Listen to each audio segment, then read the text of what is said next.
I had intended to make a video on Unity's new AI animation generator, which is in beta, but actually there will be two videos. I am going to make the same small animation example with and without the new animation generator to see whether the generator could replace the animation clips obtained through more traditional means like motion capture.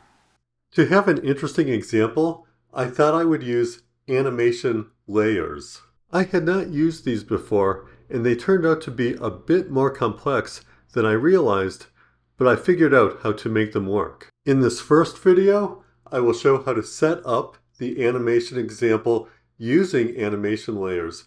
Then in the next video, I will try to replace the animation clips with clips created using the new animation generator and see whether this is even possible and whether there are any issues. If this is of interest to you and you would like to see the next video, please do consider subscribing to this channel. If you aren't familiar with Unity animation layers, you might want to check out this video from iHeartGameDev, which does a nice job explaining the basics.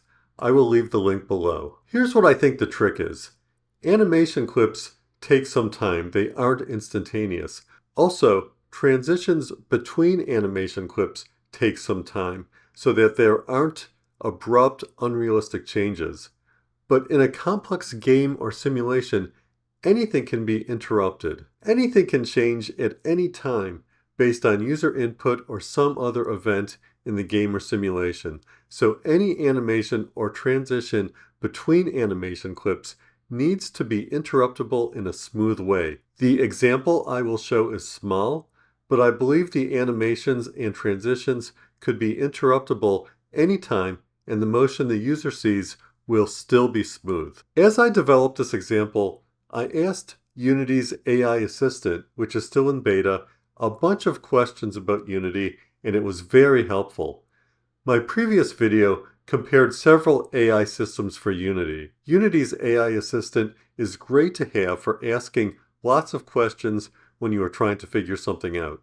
It's similar to referring to documentation, but I found it to be even better because the AI would give fairly comprehensive answers, including examples and alternative ways to achieve things and when to use which. I asked the same questions to Bezi's AI assistant and JetBrains AI chat and also got good answers. In some cases, I would slightly disagree with part of an answer. For example, when asking JetBrains AI how to spread out an action over time, it said that coroutines are for simpler situations and update is used for precise control and condition-based animations, but I think coroutines can be good for those things also. This is my subjective impression, but I felt that I had more trust for what Unity AI or Bezi would tell me, which was also my impression from tests I ran in my prior video. So I've put together a sample scene. I'm running Unity 6.2 beta because with that I can use the Unity AI beta. And here we can see on the screen that we have our Unity AI assistant. And I've loaded in a few assets from the asset store. I've loaded in the Movement AnimSet Pro from Cubold to have some walking and running animations. I've also loaded in this set of human basic motions from Kevin Iglesias. This gives us kind of a nice kind of waving animation that we will use later.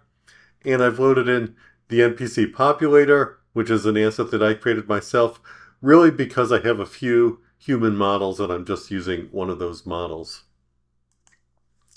In the sample scene, all I've done is created a plane, and I call it the ground.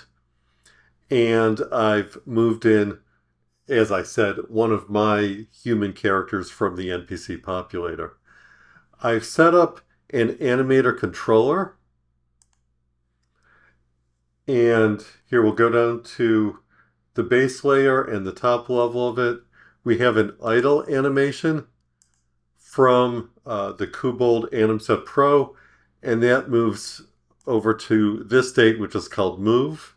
and the transition is based on the movement speed. So if we move faster than 0.1, we move from the idle state to the move state, and back again if we slow down. And the movement state, double clicking into it, is a blend tree between idle, walking, and running. So if we take a look at this blend tree, here's our human character. We'll look at the animation right now. He's in the idle state. If we go a little bit faster, he can be walking, and a little bit faster, and he's running. So there's our animation blend tree. And if we look at the script that I wrote, very simple. I'm using the old input system, so I'm just getting the vertical and the horizontal axes. I've plugged in a little game controller so I can control the character. For rotation, this is a bit of a kludge, but I'm literally just rotating the character. That does not look natural if he's standing still. If he's walking, it does create kind of a nice rotation. For moving forward, we put the speed of the forward motion into the speed parameter, which we have over here on the animated controller. So we can try running this to see how it looks. Again, I'm using my game controller. Here's our human character. He's standing still, but he is idling. You can see his head moves a little bit, his arms move a little bit. If I have him go forward into a walk, he can walk. If he goes faster, he can run. I can have him turn and run in the other direction and then come back to us. So this is all really standard stuff for the base level of the animation. Now let's look at how to add the layered part of the animation. We will use this waving animation from the Human Basic Motions asset. But note the legs in the waving animation. The figure is just standing still. We would like to have our character wave his left arm while he is idle or walking or running, so that's where layers are used. We create an avatar mask called Arm Motion Mask for our waving layer that only has the left arm enabled. The rest of our character's body will take its animation from the base layer. In our animation controller, I've added a new parameter called Wave, which has a trigger type, which means when we ask the character to wave, it does so, and then the controller automatically resets that parameter. I've also created a new animation layer that I call Arm Motion. It has its own state machine which resembles the base layer below it. The state machine starts in the idle state, but transitions to the wave state when it receives the wave trigger, and transitions back to the idle when the wave animation has executed.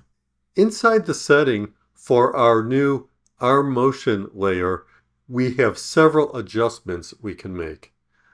These are explained very nicely in the I Heart Game Dev video that I mentioned, and of course in the Unity manual. In particular, notice that I set the avatar mask here and that I choose override versus additive blending. Additive can be very useful in some situations. Take a look at the video I mentioned for a good example. But when we want to replace an animation clip with a very different clip, like we are here with the waving animation, override is usually the right choice. What's critical here is the weight parameter. If the weight is 1, the wave animation will completely replace the base layer animation for the left arm. When the weight is 0, the arm will be animated by the base layer, swinging in a natural way while the character walks or runs. We don't want the weight to be 1 all the time. If we did that, the arm would be in the idle state when not waving, which would not look right when he is walking or running. But we also don't want an abrupt transition from 0 to 1 and back. That would cause an unnatural jump in the arm's position. We need to smoothly transition the weight value. But there is one more requirement to make all this work, which is that in a game or simulation, anything might happen at any time, and we might need to interrupt something that is already happening. Imagine our character is done with the wave so that the layer weight starts transitioning back to 0, but before it is all the way back, we want him to wave again. The weight parameter should change direction to go back up rather than jump abruptly to either 0 or 1. So how do we implement this? The state machines in animation controllers can have scripts attached to any of the states called state machine behaviors. In this example, I created a behavior script for the wave state called hand motion behavior. When the state is entered, we call a function that launches a coroutine to start increasing the layer weight. Likewise, when the state is exited, we call a function that starts decreasing the layer weight. These are coroutines because the transition of layer weight does not happen instantaneously. We want the transition to be more gradual and perhaps take a quarter of a second or so to avoid an abrupt jump in the character's pose. Coroutines are a good way of doing that. Tying these function calls to the animation state itself makes sure that we start the changes to the weight value at the right time. In the main mono behavior script, I have defined a few attributes for managing the weight transitions. Remember that we need to be able to interrupt these transitions, which means that in the code, we need to be able to cancel the transitions and resume them even in the opposite direction. We always want the weight value to be at or transitioning to the value for the animation layer we want to execute, but we never want an abrupt jump in the weight value. I have the duration for increasing or decreasing the weight from 0 to 1 and back. I have an enum indicating whether the weight is currently increasing, decreasing, or neither.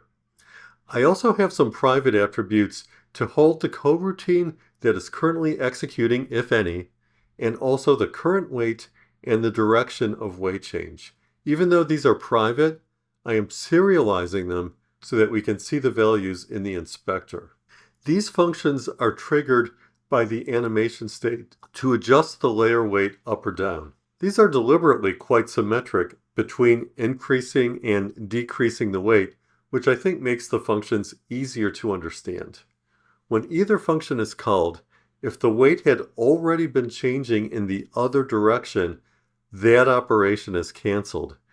Then if the weight is not changing, the coroutine that changes the weight is called. The coroutines themselves get the current value of the weight, which is important to avoid having any unrealistic abrupt jumps to the animation. So we would not want to jump to a weight of 0 or 1. Instead, we want to continue with the weight's current value, whatever that is. We then make an incremental change to the weight in yield so that there will be another update in the next frame unless we have reached one of the extreme values, in which case we stop. Okay, so let's run a quick demonstration of the upper layer of the animation where our friend on the screen can wave his arm. So again, I have my little game controller. For his movement, I also have bound just to the space bar the moving action. So let's run this. Okay, he's in the idle state, so you can see he's moving around a little bit, but not too much. I'm going to hit the space bar, and there's the wave. And a couple of things to look at. Over here in the animator controller, we can see that when he moves, we're executing the wave animation. And also over here in the inspector, where I am displaying the direction of the weight change and the current value of the weight. So the weight is very close to 0. When I tell him to wave, the weight very quickly, in a quarter of a second, increased from 0 to 1, When the wave was finished, the weight value decreased from 1 to 0. So it goes kind of fast, but you can see here increase weight and then decrease weight after the wave animation runs. And to show that this is correctly working as an upper layer of animation, only controlling our friend's left arm, I will have him walk a little bit and then wave while he walks. And then he can move around, he can run. When he runs, he can wave. So it doesn't matter whether he's standing still, walking, or running, the wave always works. And finally, the issue of interrupting, it's a little bit hard to see this because it all goes so fast. But I could try to do a couple of waves in rapid succession, make some wave once, wave again, and there's no jarring, abrupt moves or anything. You know, he's done waving, I'll tell him to start waving again, and it's all very smooth. I hope this example for animation layers was helpful. If you have any questions or comments, please leave them in the comment section and I will answer soon. I would like to make this code from this video and other examples that I make downloadable so that any of you can use it. I am thinking about a mechanism for doing that, and we'll have more to say about that soon. In my next video, I will use Unity's new beta animation generator to try generating the clips that would work in this same example. Until then.